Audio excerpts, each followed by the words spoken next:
Prince Siddhartha's kindness.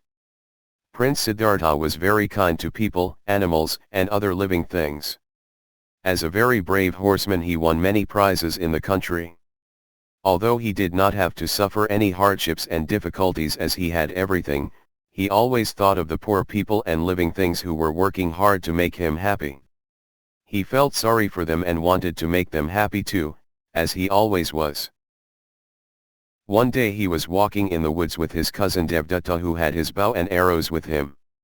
Suddenly Devdutta saw a swan flying and shot at it. His arrow brought the swan down. Both the boys ran to get the swan.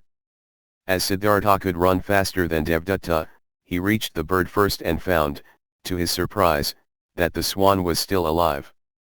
So he gently pulled out the arrow from the wing. He then got a little juice from cool leaves, put it on the wound of the bird to stop the bleeding, and with his soft hand, stroked the swan, which was very frightened. When Devdutta came to claim the swan, naturally Prince Siddhartha refused to give it to him.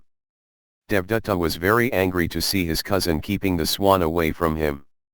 "Give me my bird. I shot it down," said Devdutta. "No. I am not going to give it to you. If you had killed it, it would have been yours. But now since it is only wounded and alive, it belongs to me because I saved its life," said Siddhartha. Devdutta still did not agree. Then Siddhartha suggested, "Let us go to the court of wise men and ask them who really owns the swan." Devdutta agreed, and then both of them went to the court of wise men to tell them about their quarrel. The wise men said, "A life certainly must belong to him who tries to save it. A life cannot belong to one who is only trying to destroy it. The wounded swan by right belongs to Siddhartha."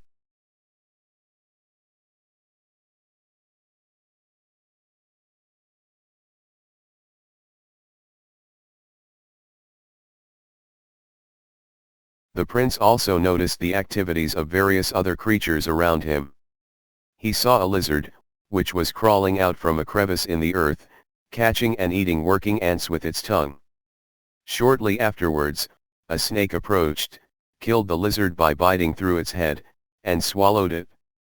Just at this moment, the prince was astonished to see a hawk suddenly descend from the sky, seize the snake, tear it apart and eat it.